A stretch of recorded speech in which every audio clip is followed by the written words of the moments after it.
Balik lagi bareng gue Arya, dan selamat lebaran buat semua orang yang baru balik liburan ya. Dan udah nonton film apa aja pas lebaran? Udah ditonton belum tuh semua film lebaran Indonesia? Mana yang paling kamu suka? Silahkan komen ya di bawah menurut kalian gimana. Tapi sekarang gue mau ngomongin bukan film lebaran, karena semua film lebaran kan udah di-review. Jadi sekarang gue mau ngomongin film Hollywood nih, sisa-sisa ya dari perjuangan sebelum datangnya film lebaran, yaitu The Covenant dari Guy Ritchie. Gokil banget lah Guy Ritchie ini ya. Tahun yang sibuk. Sebelumnya gue sempat review film dia yang Operation Fortune, dan sekarang dia ngeluarin lagi ya The Covenant yang ternyata tonnya lebih serius guys. Asli ini bukan film tipikal Guy Ritchie banget lah, yang gue juga agak kaget sih. Tapi setelah gue nonton, wow, ternyata filmnya cukup bagus dan cukup emosional. Ceritanya The Covenant ini tentang tentara Amerika yang lagi bertugas di Afghanistan, dan tentara ini dipimpin sama Sersan John Kinley yang diperanin sama Jake Gyllenhaal. Dan di kesatuannya si John Kinley ini ada satu penerjemah ya, orang asli sana, warlock. Namanya adalah Ahmed, diperankan sama Dar Salim. Sampai akhirnya konflik terjadi ya, waktu kesatuannya si John Kinley ini diserbu ya sama Taliban di salah satu tempat pembuatan peledak gitulah, salah satu site-nya Taliban ya. Dan semuanya mati guys, dan yang tersisa adalah si John Kinley dan juga si penerjemahnya Ahmed. Dengan keadaan terluka parah, si John Kinley ini dibopong Ahmed balik lagi ke markas, melintasi gurun di Afghanistan yang wow jauh sekali guys. Dan dia harus ngebopong si John Kinley ini dengan cara yang sangat tidak biasa. Mungkin kalian bakal ingat film-film model-model begini ya, karena emang udah banyak sih premis survival tentara Amerika yang terjebak di medan perang. Mungkin paling gampang ya Lone Survivor kali ya, yang Mark Wahlberg, atau mungkin yang jadul sekalian Behind Enemy Lines Owen Wilson. Itu seru sih, asli nonton dah. Gue kayak nonton berpuluh-puluh kali dulu ya. Gue ngerasa film ini sesuai judulnya sih, The Covenant ya. Dan itu menarik karena di sini ngomongin ikatan antara dua orang gitu yang berbeda tapi punya satu tujuan. Dan gue suka sih gimana caranya si Guy Ritchie ini lebih meng-highlight sisi emosional dua orang ini gitu ya, si John Kinley sama si Ahmed ini. Dan didukung sama dua aktor yang tidak main-main guys. Asli Jake Gyllenhaal udah terbukti lah ya, dia udah banyak mainin peran-peran yang emang tidak biasa gitu. Dan udah terbukti lah gimana Jake Gyllenhaal itu berevolusi gitu di setiap filmnya ya. Meskipun ada beberapa film dia yang ya gitu-gitu aja, tapi ada banyak film Jake Gyllenhaal yang actingnya itu bener-bener keluar banget gitu. Contohnya apa ya, banyak lah. Nightcrawler misalkan, kalau kalian nonton ya, coba dah lihat Jake Gyllenhaal di situ, aneh. Terus di sini ada Dar Salim sebagai tandemnya Jake Gyllenhaal yang luar biasa, sama bagusnya sama si Jake Gyllenhaal. Jadi dua aktor ini somehow bener-bener bikin filmnya hidup. Dan Dar Salim nih ya, Dar Salim gue baru tahu dia di film ini. Gue nggak pernah kayaknya nonton film dia sebelumnya gitu. Dia kalau nggak salah aktor kebangsaan Irak gitu ya, dan dia itu bisa ngedeliver ekspresi-ekspresi yang wah anjing gokil lah.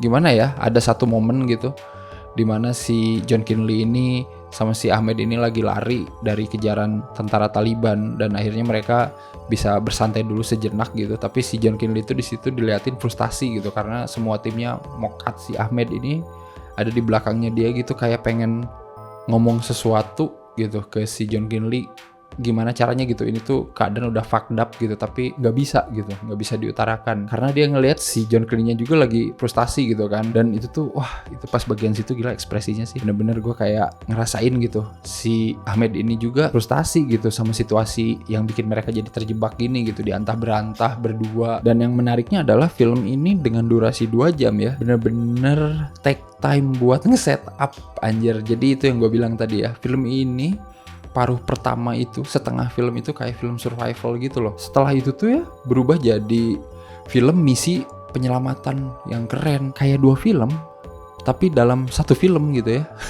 Dan itu tetap oke gitu, maksudnya gue nggak ngerasa kayak disconnect gitu sama ceritanya. Gue ngerasa kayak babak pertama sampai pertengahan itu setup yang sangat bagus gitu.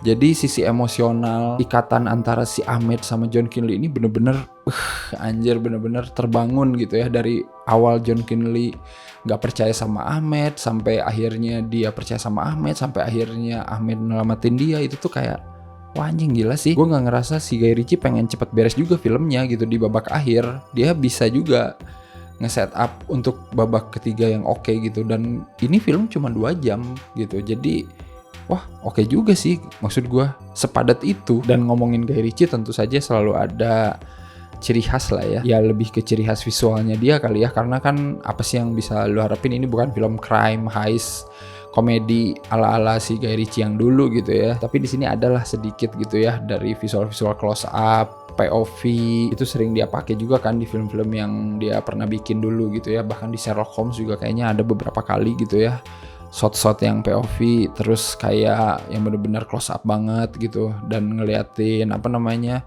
distorsi frame gitu kan. Dan di sini masuk sih gitu visual yang cukup menarik itu dikeluarin pas bagian flashbacknya si John Kinley gitu ya, pas dibopong Ahmed sepanjang 100 kilo itu, dan itu dirangkum dengan sangat baik gitu. Jadi editingnya juga oke ya, itu Guy Ritchie banget lah, cepet tapi benar-benar kayak gila, kita bisa lihat gitu betapa gilanya pengorbanan Ahmed membopong John Kinley gitu, dan itu tuh dapat banget gitu. Dan jangan lupa di sini juga ada penampilan singkat nan singkat dari Anthony Starr ya. Gue kaget, anjir ini Homelander.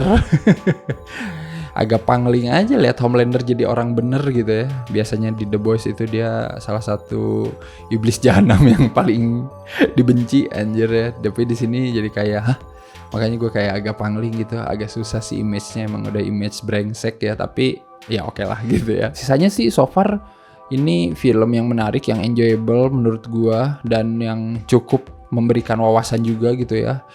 Karena ini ngomongin soal penerjemah gitu kan, penerjemah yang bekerja dengan tentara Amerika dan ikatan mereka dengan atasannya itu seperti apa gitu. Dan di sini kayak ya versi dramatisasinya yang bener-bener menarik aja menurut gue gitu. Dan lucunya kan penerjemah itu disebutnya translator ya, tapi di sini si Ahmed ini pengen disebut interpreter gitu. Dan ada satu adegan yang paling memorable buat gue adalah ketika si John Kinley ini nggak percaya gitu sama intel anak buahnya. Dia bilang, lu nggak usah ikut-ikutan dah, lu kan cuman nge-translate di sini. Gue bukan translator, gue juga menginterpretasikan. Anjing, itu oke banget sih.